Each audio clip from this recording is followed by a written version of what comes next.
First off, extremely excited for our guys. The look on your players' faces after a win, there's nothing like it. That's why you do this. And I thought our guys did a great job. I said it going into the game, through the bye week and last week preparing for this.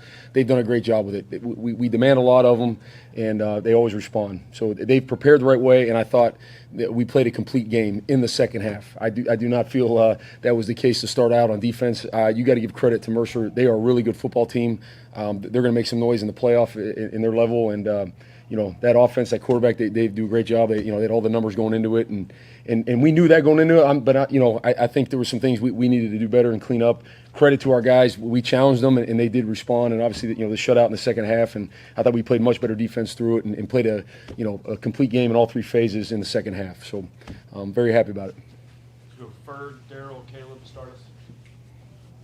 DJ, what was that y'all saw from the first half to the second half defense? Like what did you guys need to do to kind of slow them down? Because they're a very explosive offense. Yeah, we just had to play our style and our speed, our standard. I didn't feel that was the case to start out the game, and again, there was nothing in our preparation that made you think that may be how it was, but we just did. We kind of came out and we're not having our eyes in the right place, making mistakes, things that were not things we've done all year long. And so it was just really that. It was a challenge to say, like, let's play our style. Let's get our eyes in the right place. Let's execute our technique and do it with relentless effort, which is something, we've done for this season. Coach, if you had to guess, I know there still needs to be some evaluation. I know Jeremiah Cobb came back in the game. He looked a little dinged up. Any status or what the possibility of Keldrick Falk with him playing next week? I don't have any injury updates right now. I mean, I have not met with the trainer. Those guys are all getting looked at, and we'll know that as the week goes on.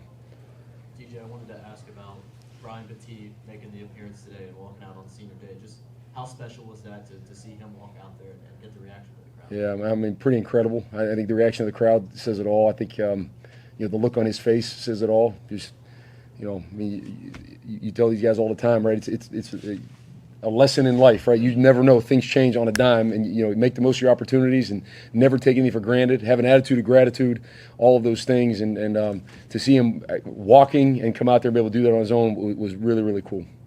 Go Brett, Taylor, Nathan, and Ike.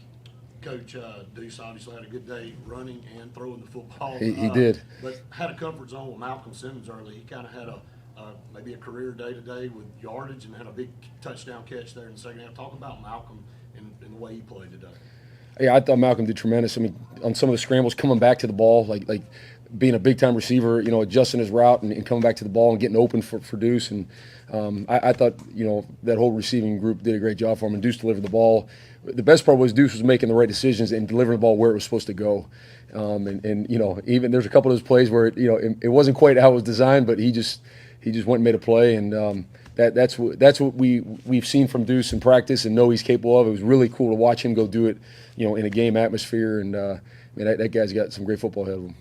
Taylor, the next.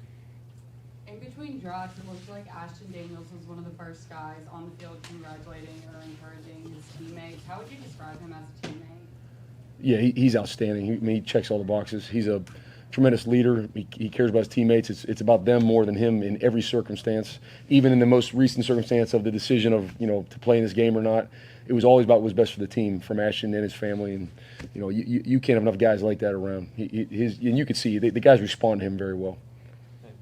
Assuming you guys will reinsert Ashton this week at quarterback, has Deuce done enough in your mind to move up into that backup slot? I mean, again, as we go into next week, we'll evaluate film and make decisions on all that. Coming right out of a game, I think there's always emotion tied to things, and you got to watch the film and evaluate as coaches, and we'll go through all that and make decisions at all positions. Ike. Hey, Coach, what can you say about Derek Nix as a play caller through the two games that he's done? Just evaluating that as a defensive guy. How do you feel about how he's done? Yeah, man, I'm so happy for Derek Nix. Derek Nix is a great football coach. He's a great person, and he that's a guy taking advantage of his opportunity. He got an opportunity to call plays, and I think we've all seen what he's done here in 2 games. Could not be happier. Tremendous respect for him. I can consider him a great friend. We've worked together at more than just here, and I think it's tremendous. I mean, I think he's shown what he is capable of. He's done a great job with that side of the ball. I'm gonna go Jack, Johnny, and then Jason, and we'll come back over here. With the performance that you guys put on today, how much confidence does that give you going into the Iron Bowl next week? Yeah, we're very confident. It's like any other game. You come out of the game, you got to evaluate what you did well, what you didn't do well, not just based on results. It's based on how things went each play. So there'll be plenty of stuff to clean up and correct on all three phases. But yeah, we have a confident team in there and ready to go.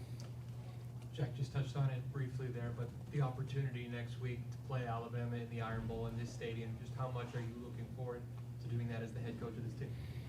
Yeah, it's one of the greatest rivalries in college football, and it certainly means a lot to a lot of people around here, including myself and our team.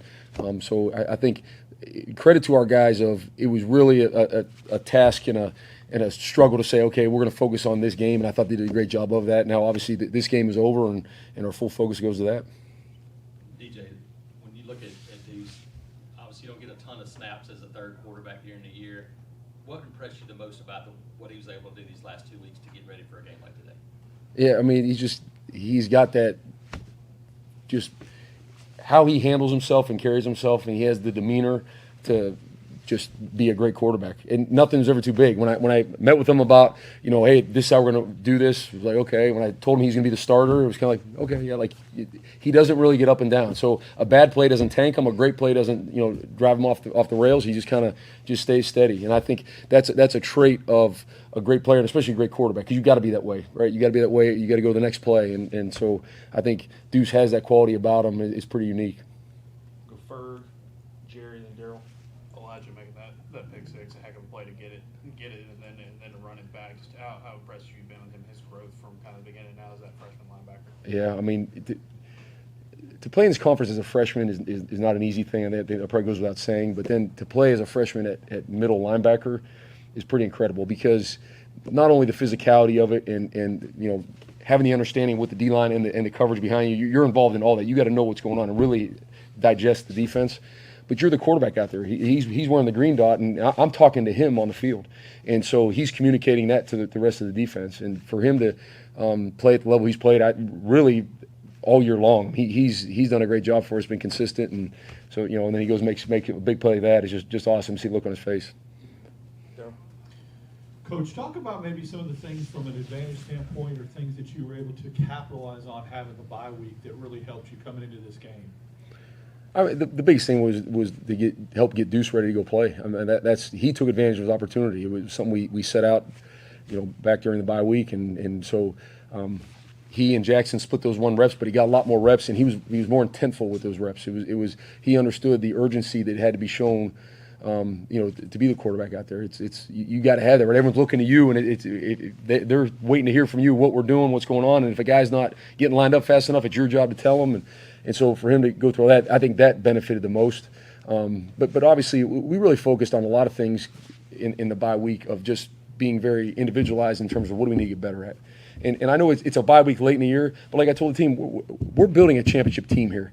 And so, this week matters, because there's a lot of guys on this team, this roster, that have great football ahead of them, and we're going to keep getting better and better. So we coached them like crazy now, and they responded. And it was the details of your position, your fundamentals, what you got to work on to get better at. So we go Faith, Caleb, and then B-Matt Nathan. Coach, what can you say about Alex McPherson and the long field goals that he's had tonight? Yeah, I mean, it's great. Just if you saw a kid 6 months ago, which I know some of you did, and to where he is right now, it's incredible. You talk about tough. I mean, we talk about tough all the time, and you see hard hits and guys playing physical, but tough. That's one of the toughest dudes I know. For what he has gone through and bounced back from, and just what his day-to-day was, again, less than 6 months ago, to just see him now, and he's back at full strength, and he's able to actually have the strength down the ball to hit it. And I mean, he's about as money as there is as a field goal kicker. DJ, I know you kind of touched on it earlier, but could you go a little bit more in depth about maybe kind of what changes were made defensively to kind of overcome that slow start? Yeah, I mean, we did a few things scheme-wise. We did change, not a ton. It was more of there were some rough conversations. It was more of this ain't how we play, and it's unacceptable. And I think we have good leadership. They know how to respond to that. So, I think, and that's what they did.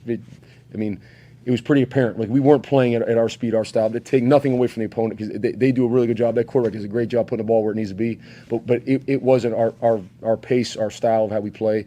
And that's got to be every time we're on the field. DJ, were you aware of the extent of Deuce Knight's running ability when you went out there? What did you think about that spin move you had there about the 10-yard line?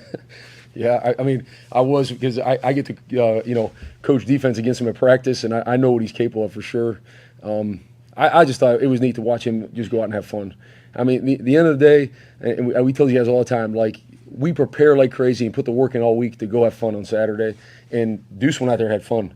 I mean, it didn't matter to him. It's his first college start. He's a freshman. Like, Deuce, it didn't even matter. Like, he was smiling all morning in the hotel and out there warming up. I mean, sometimes you're kind of like, I mean, is he gonna be all right? Is he ready? But I mean, that's just him, and so that's what he did. He's out there playing like he's in the backyard, and it was fun to watch.